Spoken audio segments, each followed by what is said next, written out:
저는 74살이에요. 평생 혼자 살면서 삼시세끼를 꼬박 챙기는 사람입니다. 그런 제가 어느 날 집에서 일어난 일을 확인하고 나서야 알게 된 진실은 한 달치 반찬통 12개가 누군가에 의해 사라졌다는 사실이었습니다. 화면을 2번 누르면 행운이 찾아옵니다. 사연 시작하기 전에 무료로 할 수 있는 구독과 좋아요로 응원 부탁드립니다. 아들은 결혼 후 생활이 어렵다는 이유로 제 집에 얹혀 살기 시작했고 며느리는 생활비를 요구하더군요. 처음엔 그저 가족이니까 힘든 시기를 돕는다고 생각하며 도와주었어요. 그때까지만 해도 몰랐습니다. 제가 열어준 문은 단순히 집만 아니라 저의 삶 전체를 무너뜨리는 것이었다는 것을. 아들은 바쁘다며 집안일에는 관심이 없었고 며느리는 점점 자기 기준으로 집을 이용하기 시작했어요. 저는 참았습니다. 참는 것이 곧 사랑이라 믿었거든요. 하지만 그날 제가 만든 한 달치 반찬통이 사라진 사건은 제 안의 모든 것을 폭발시키는 계기가 되었어요. 처음엔 이해하려고 했죠. 애들 먹이려고 그러겠지. 하지만 CCTV를 돌려보니 상상조차 못한 일이 벌어지고 있었습니다. 김치, 된장찌개, 심지어 갈비까지 며느리가 제 집에서 몰래 가져가 친정 엄마에게 갖다 준 겁니다. 그리고 그때 처음 깨달았습니다. 내가 참아온 이 시간, 내가 쌓아온 정성, 그 모든 것이 무참히 사라졌다는 걸. 속으로 울면서도 겉으론 아무 말 못하고 참았습니다. 아들 부부가 싸울까 걱정돼서 그 순간 저를 흔드는 질문이 머릿속을 맴돌았죠. 내가 이걸 다 받아들여야 하는 걸까? 며느리는 그 사건 이후에도 오히려 태연하게, 아니 오히려 더 큰 소리를 내며 말했습니다. 어머니 집 반찬이 왜 이렇게 많아요? 혼자 드실 수도 없잖아요.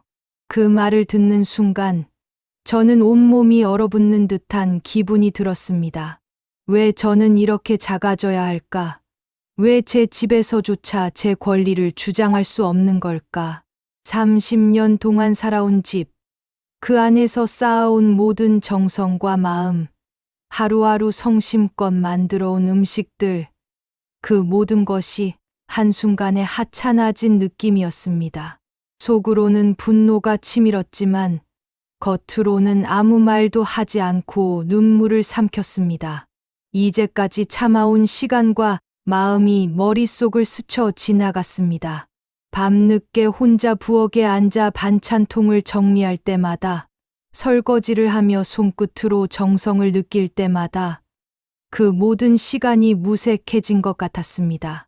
그리고 숨겨둔 고기, 특별히 준비해둔 갈비조차 사라진 것을 확인했을 때 저는 더 이상 참을 수 없다는 사실을 인정할 수밖에 없었습니다. 부엌 바닥에 털썩 주저앉았습니다. 손바닥으로 얼굴을 감싸고 눈물과 분노가 뒤섞인 감정을 겨우 가라앉혔습니다. 내가 뭐하구냐? 그 질문이 머릿속을 맴돌았습니다. 그동안 저는 가족이라는 이름으로, 사랑이라는 이름으로 너무 많은 것을 참아왔습니다. 그런데 그 대가가 이렇게 무참히 돌아올 줄은 몰랐습니다. 한참을 그렇게 앉아 있다가 저는 스스로를 다잡았습니다. 이제 더 이상 참지 않겠다고, 더 이상 내 마음과 삶을 함부로 빼앗기지 않겠다고 결심했습니다. 그동안은 이해하려고 노력했습니다. 힘든 시기라서, 가족이니까 참는 것이 사랑이라 믿었죠. 하지만 참는 것이 능사는 아니라는 사실을 저는 이제야 분명히 깨달았습니다. 눈을 들어 부엌 안을 둘러보았습니다.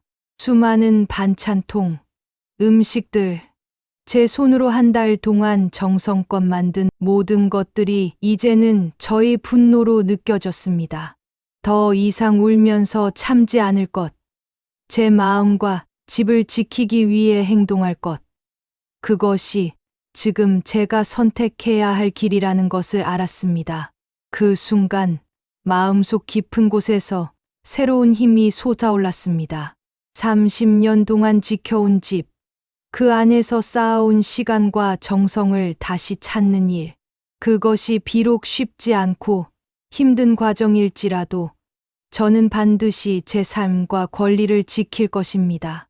그날 이후 저는 비로소 자신에게 솔직해지기로 마음먹었어요. 분노와 상실감 속에서 피어난 결심, 그것이 저를 다시 일어서게 하는 힘이 되었습니다. 저는 그날 이후로 더는 아무것도 빼앗기지 않겠다는 마음으로 조용히 계획을 세우기 시작했습니다.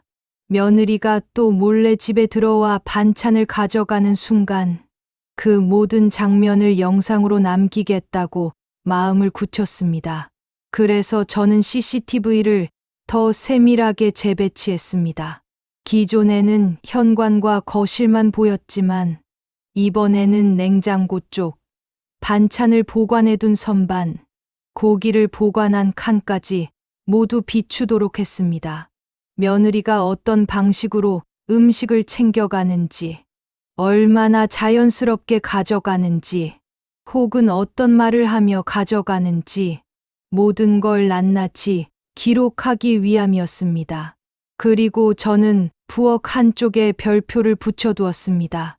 숨겨둔 고기가 있던 자리, 갈비를 구워두었던 용기, 반찬통 12개 중 일부를 조금씩 위치를 다르게 두며 혹시라도 건드리면 바로 알 수 있도록 했습니다. 이제는 막연히 참는 것이 아니라 제 삶과 집을 지키기 위한 준비를 하는 단계로 들어선 셈이었습니다. 며칠 뒤 드디어 그 순간이 찾아왔습니다. 며느리는 예전처럼 자연스러운 얼굴로 문을 열고 들어왔습니다. 저는 조용히 방문 뒤에 서서 숨을 죽였습니다. 집 안은 고요했고 부엌 쪽에서 뚜껑을 여는 소리가 들렸습니다. 그리고 카메라는 모든 것을 한치의 흔들림 없이 기록했습니다. 며느리가 반찬통을 챙기고 고기가 있던 칸을 열어 확인하며 주변을 두리번거리기까지. 그 모습은 너무나 익숙한 듯 능숙했습니다. 얼마나 이런 일을 반복했을까? 그 생각이 스치자 가슴이 아파왔습니다. 하지만 이번에는 제가 지켜보고 있었습니다. 그리고 증거는 완벽하게 제 손에 들어왔습니다. 그날 밤, 저는 단 하나의 선택을 했습니다. 며느리 친정 가족이 모두 있는 단톡방으로 그 영상을 보낸 것입니다. 거기에 단 한 줄도 적지 않았습니다. 영상을 본 사람들은 말이 없었고 그 침묵이 상황을 더 적나라하게 보여주는 듯했어요. 몇 분 뒤 며느리의 얼굴이 하얗게 질렸다는 이야기를 아들 통해 전해 들었습니다. 직접 연락이 온 것도 아니었습니다. 며느리는 모습을 감췄고 연락도 끊겼습니다. 아들은 당황한 듯 급하게 달려와 무릎을 꿇고 사과했습니다. 엄마 정말 죄송해요. 제가 제대로 못 챙겼어요. 그 말이 들리는 순간 저는 어떤 감정도 느껴지지 않았습니다. 화가 나는 것도 시원한 것도 슬픈 것도 아닌 그냥 텅 빈 공허함 뿐이었습니다. 그동안 믿어온 가족이라는 울타리가 얼마나 허약했는지, 내가 지켜온 30년의 정성과 마음이 얼마나 쉽게 무너질 수 있는지, 그 모든 현실이 한꺼번에 밀려왔습니다. 아들의 사과가 늦게라도 전해져서 다행이라고 생각해야 했을까요? 아니면 며느리의 행동을 이제서야 깨달은 아들의 모습을 더 서글퍼야 했을까요? 저는 그 자리에서 그 어떤 결론도 내릴 수 없었습니다. 마음속 깊은 혼란과 배신감은 여전히 사라지지 않았습니다. 하지만 분명한 것은 하나였습니다. 저는 더 이상 예전의 제가 아니라는 것, 참기만 하는 사람이 아니라 제 삶을 스스로 지키는 사람이 되었다는 것입니다. 아들의 사과는 분명 진심처럼 들렸습니다. 목소리의 떨림도 오래 참았던 후회도 느껴졌습니다. 하지만 며느리는 끝내 아무런 연락도 하지 않았습니다. 전화도 메시지도 미안하다는 한마디도 없었습니다. 그 침묵은 제 마음을 더 무겁게 내리눌렀습니다. 이 둘을 다시 받아줘야 할까? 아니면 이제 정말 마음의 문을 닫아야 할까? 하루하루가 그 질문으로 가득했습니다. 잠에서 깨면 그 생각이 먼저 떠오르고 잠들기 전까지도 그 고민이 제 머릿속을 떠나지 않았습니다. 마음은 이미 지쳐 있었습니다. 상처는 여전히 생생했고 상실감은 제 옆을 떠나지 않았습니다. 한편으로는 스스로가 너무도 초라하게 느껴지기도 했습니다. 평생 믿고 사랑했던 가족에게 상처받아 흔들리는 제 모습이 허무하고 슬프고 화나기도 했습니다. 그러나 그런 혼란 속에서도 한 가지 마음만큼은 점점 선명해졌습니다. 이제는 나 자신을 지켜야 한다. 누구에게도 휘둘리지 않기 위해, 누구에게도 이용당하지 않기 위해, 무엇보다 제 남은 삶을 온전히 제가 책임지기 위해서였습니다. 결정을 내리기 전에 저는 스스로를 위로해 보기로 했습니다.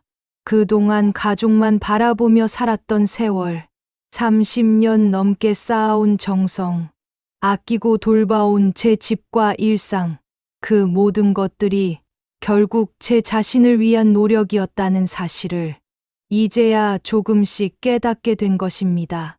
그동안 저는 가족이라는 이름 아래 제 감정을 밀어두고 제 마음을 숨겨두었습니다. 하지만 어느 날 문득 이런 생각이 들었습니다. 이제는 참고 희생만 하는 게 아니라 나 자신을 지켜야 하는 사람이다. 그래서 저는 관계에도 경계를 두기로 마음먹었습니다.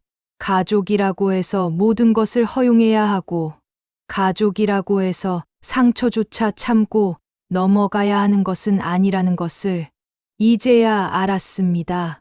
제가 지켜야 할 사람은, 제가 회복시켜야 할 마음은 바로 저 자신이었습니다. 오랫동안 늦춰왔지만 이제야 비로소 저는 깨닫게 되었습니다. 저를 지키는 것이 곧 사랑이라는 것을. 그리고 그 깨달음은 어쩌면 제 삶의 새로운 시작이 될지도 모릅니다.